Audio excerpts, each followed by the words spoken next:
जब आप ऐसे लोगों की जीवनी पढ़ेंगे जिन्होंने एक नेगेटिव चीज को पॉजिटिव में बदल दिया, विपत्ति को अवसर में बदल दिया, बाधाओं को सफलता की सीढ़ियों में बदल दिया, तो आपको पता लगेगा कि उन्होंने कभी भी निराशा और असफलता को खुद पर हावी नहीं होने दिया और आगे बढ़ते रहे।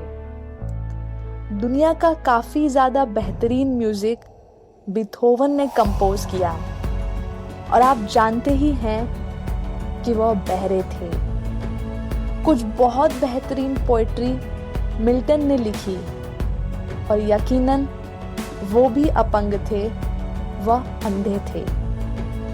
और दुनिया के बेहतरीन लीडर्स में से एक US president Franklin D Roosevelt भी थे और वो भी अपंग थे।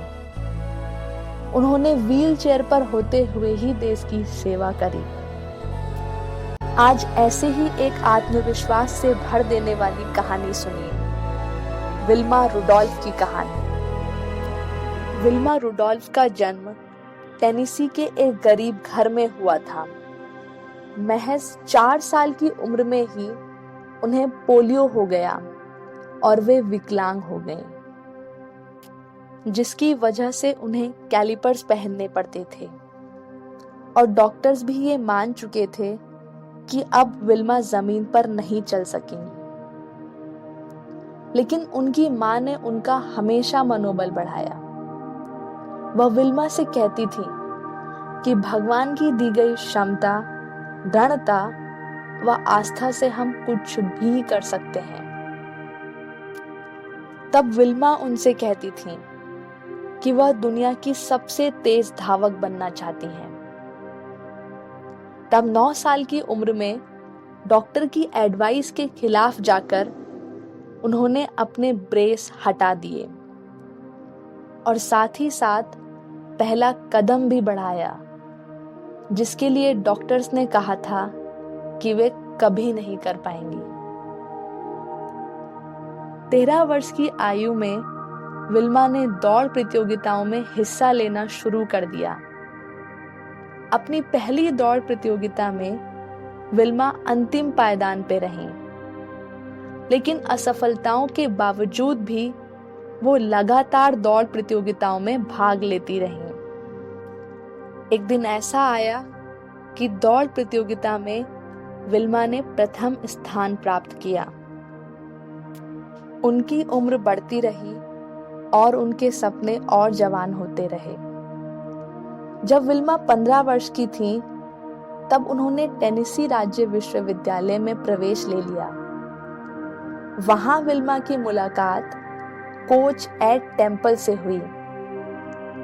विल्मा ने कोच को अपनी सारी कहानी बताई और बोला कि वो दुनिया की सबसे तेज धाविका बनना चाहती हैं। कोच टेम्पल ने विल्मा से कहा कि तुम्हारी इच्छा शक्ति इतनी है कि तुम्हें कोई भी नहीं रोक सकता। मैं जरूर तुम्हारे सपनों को पूरा करने में तुम्हारी मदद करूंगा। विल्मा ने अपने अथक परिश्रम और दृढ़ संकल्प के दम पर ओलंपिक में हिस्सा ले ही लिया,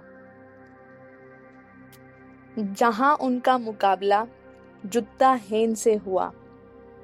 जुत्ता हेन एक ऐसी धाविका थी जिनको अभी तक कोई भी नहीं हरा पाया था। पहली रेस 100 मीटर की थी, जिसको विल्मा ने जीत लिया था। विल्मा ने अपना पहला स्वर्ण पदक जीत लिया था।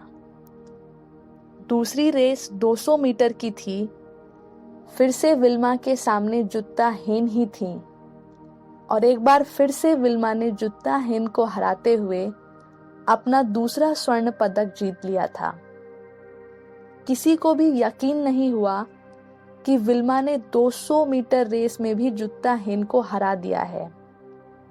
तीसरी दौड़ 400 मीटर रिले रेस थी। फिर से विल्मा के सामने जुत्ता हेन ही थी। चूंकि रिले का आखिरी हिस्सा टीम का सबसे तेज धावक भागता है, इसलिए विल्मा को ये जिम्मेदारी मिली। वहीं दूसरी तरफ ये जिम्मेदारी जुत्ता हेन को मिली थी।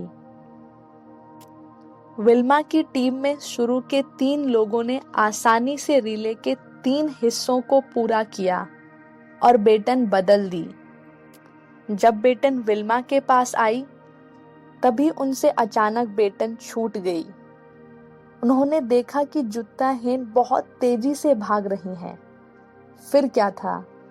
विल्मा ने फुर्ती से बेटन उठाई और बिजली की गति से भागते हुए तीसरा स्वर्ण पदक भी अपने नाम करा लिया। इस तरह जहां जुत्ता हेन को कोई हरा नहीं पा रहा था, वहीं विल्मा ने जुत्ता हेन को हर एक प्रतियोगिता में हराया। इस तरह से वो दुनिया में अपने समय की सबसे तेज धाविका बन गईं। विल्मा रुडोल्फ अब हमारे बीच नहीं है। उनकी मृत्यु 12 नवंबर 1994 को हो चुकी है। तो बताइए, विल्मा की इस स्टोरी से हमने क्या लेसन लिया? इस स्टोरी ने हमें सिखाया कि सक्सेसफुल पीपल कभी भी हार नहीं मानते, चाहे फिर कितनी ही परेशानियां क्यों ना आ जाएं। इसलिए खुद पर आत्मविश्वास रखें और लाइफ में आगे बढ़ते रहें।